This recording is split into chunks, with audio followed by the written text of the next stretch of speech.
अस्सलाम वालेकुम व्यूअर्स, कैसे हैं आप। उम्मीद है कि आप सब खैर खैरियत से होंगे। अल्लाह आप सबको खैर खैरियत से रखे, अपनी हिफ्ज़ व अमान में रखे। आप जहाँ भी रहें खुश रहें, आमीन सुमा आमीन। खालिक़ कायनात हर एक की मुश्किलें आसान करे, आमीन सुमा आमीन। बेजार चैनल पर खुश आमदीद। चलते हैं अपनी रेसिपी की तरफ। तो आज मैं बना रही हूँ आलू गोभी। ये देखिए, गोभी मैंने साफ़ करके काट के धो के रखी हुई है। इसी तरह आलू तो बना के छील के रखे हुए हैं। ये सारी सब्ज़ी मैंने बना ली है। तो अब मैंने रखा हुआ है चूल्हे पे घी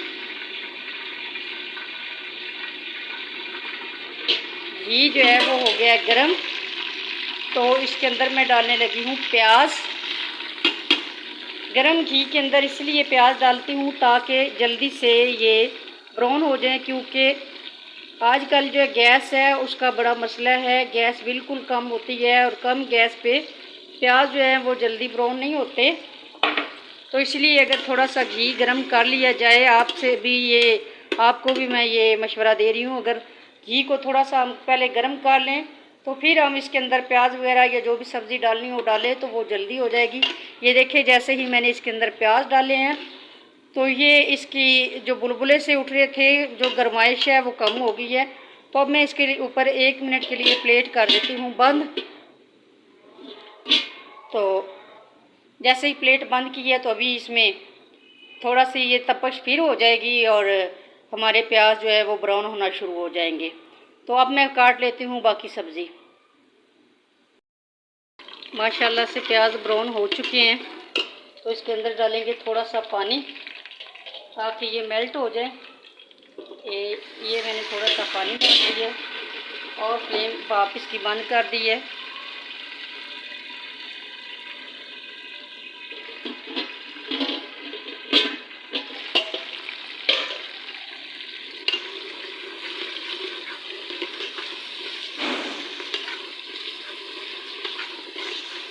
इस तरह चमचा चला के इनको आप नरम कर सकते हैं। तो ये है मेरे पास कटे हुए टमाटर, अदरक, लाल मिर्च, हल्दी पाउडर, हरी मिर्च कटी हुई और नमक, जो कि मैं एक साथ ही डाल दूंगी।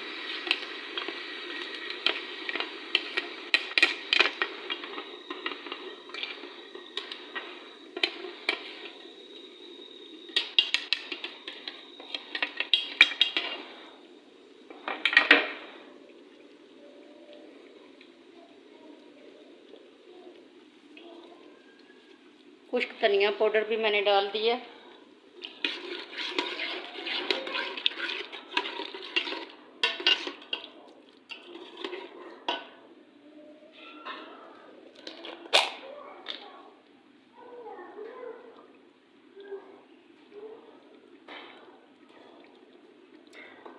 अब इसमें थोड़ी देर के लिए इसको बंद कर देते हैं।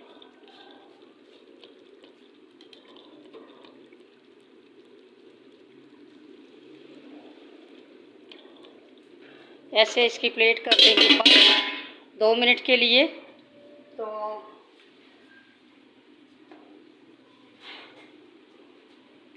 2 मिनट के लिए मैंने प्लेट बंद की और ये मेरे पास है ग्राइंड किया हुआ अदरक लहसुन, ये भी इसमें डाल देती हूँ। ये आज बिल्कुल फिनिश हो गया, तो इसमें थोड़ा सा पानी डाल के इसको मिक्स कर लेते हैं। तो ये भी मैंने इसके अंदर डाल दिया है। इसकी इसकी प्लेट इसलिए बंद करनी है कि इसमें भाप बने और ये तमाम सब्जियां जो हैं ये इसके अंदर गल जाएं। जो मैंने अभी ऐड किए, जैसे ही ये गल जाएंगी फिर इनका मसाला भूनेंगे, फिर हम इसके अंदर गोभी ऐड करेंगे।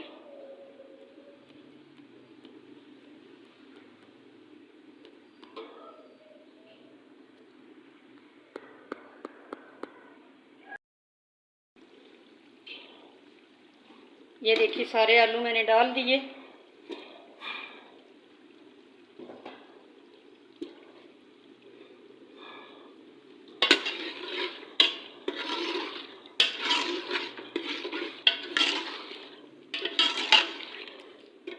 इनको थोड़ी देर भून लेते हैं आलूओं को। जैसे ही आलू जो हैं वो भून जाएंगे मसाले के अंदर तो फिर हम इसके अंदर गोभी डाल देंगे। आलू बिल्कुल अच्छे से भून चुके हैं, कलर भी इनका गोल्डन हो चुका है। तो अब मैं इसके अंदर डालूंगी गोभी। तो ये मैंने गोभी धो के साफ़ करके रखी हुई है, तो ये मैंने इसके अंदर गोभी डाल दी है। जैसे ही मसाले के अंदर गोभी डालें तो ऊपर से फ़ौरन प्लेट जो है उसको बंद कर देते हैं, क्योंकि गोभी के अंदर जो पानी होता है वो जैसे ही उसको भाप मिलती है तो वो खुद ब खुद बाहर आ जाता है और ये अपने पानी में पक जाती है। बवक्त ज़रूरत अगर डालना पड़े तो बाद में डालते हैं, शुरू से गोभी के अंदर पानी नहीं डालते।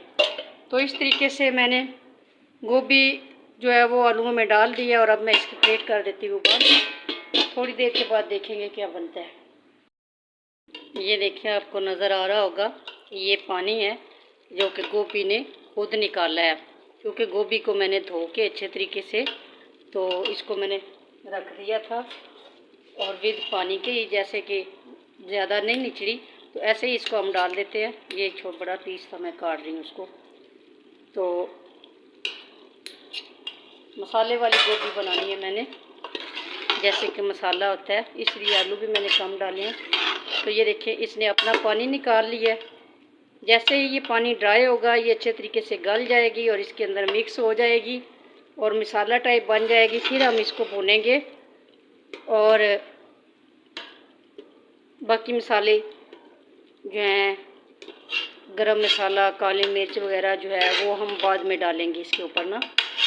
तो इस तरीके से ये देखें, माशाल्लाह से ये मैं आपको दिखाने के लिए कि इसने पानी खुद से अपने अंदर से निकाला है, यानी कि धो के रखा हुआ है। तो ऐसे ही गोभी जो है, इसको पहले से पानी नहीं लगाते। मसाला भून के जब हम गोभी डालते हैं तो उसके बाद इसकी प्लेट जो है उसको बंद कर देते हैं। अगर ये खुद से पानी ना निकाले तो फिर हम पानी हमें लगाना चाहिए, वो भी हस्बे ज़रूरत, इतना कि जो कि इसी के अंदर रह जाए, इतना ना हो कि जो शोरबा बन जाए। माशाल्लाह गोभी का तमाम पानी ड्राई हो गया और गोभी भी गल चुकी है, आलू भी गल चुके हैं। ये देखिए कैसे आलू टूट रहे हैं। ये देखिए, आलू भी गल चुके हैं और गोभी भी गल चुकी है। तो अब चमचे की मदद से इसको थोड़ा सा हम मेल्ट भी कर सकते हैं, क्योंकि गली हुई है गोभी, तो इसका मतलब है थोड़ी खड़ी भी रहे और थोड़ी मसाले वाली भी बन जाए, दोनों ऑप्शन हो जाए। तो इस तरीके से गोभी जो है ये पकाना मुश्किल नहीं है, लेकिन थोड़ी सी एहतियात ही है इसके अंदर। हर बंदा पका सकता है, बस इसको आप भूनना है, भून के इसको बिल्कुल सुरख कर लेना है, जैसे कि पेठा पकाया जाता है इसी तरीके से ये गोभी पकाई जाती है, आलू गोभी। तो इस तरीके से आलू अगर कोई मेल्ट हो जाता है तो होने दे, अगर नहीं, अगर आपने साबुत रखने हैं तो ऐसे रहने दें। आलू से बचा के आप चमचा चला लें। देखिए माशाल्लाह से जिन लोगों को खड़ी खड़ी पसंद है वो इसमें से निकाल सकते हैं और बाकी गोभी जो है उसको मेल्ट कर सकते हैं, और जिनको बिल्कुल मसाले की तरह पसंद है तो वे ऐसे चमचे की मदद से इसको मेल्ट कर सकते हैं। माशाल्लाह से गोभी बन के रेडी हो गई है। अब नेक्स्ट मैं इसमें डालने लगी हूँ हरा धनिया, जो कि मैंने काट के रखा हुआ है। ये हरा धनिया मैंने डाल दिया इसके अंदर, और इसके बाद इसके अंदर मैंने डालना है काली मिर्च। काली मिर्च गोभी की जो है वो शान है, काली मिर्च से गोभी का टेस्ट भी बहुत अच्छा आता है। वैसे भी ये बादी होती है तो काली मिर्च जो है इसके अंदर लाजमी डालनी चाहिए। तो मैंने मिक्स मसाला जो है उसको दरदरा सा पीसा हुआ है, तो वो हम इसके अंदर डालेंगे। ये देखिए माशाल्लाह से मैं अब इसको भून रही हूँ ताकि अच्छे से भून जाए।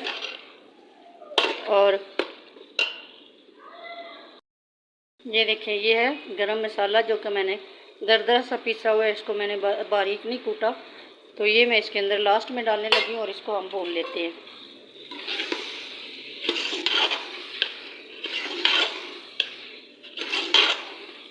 कलर भी इसका अच्छा है और गली भी ये बहुत अच्छे तरीके से है अपने ही पानी के अंदर। मैंने इसके अंदर कोई पानी ऐड नहीं किया। इस तरीके से मैश कर लेते हैं।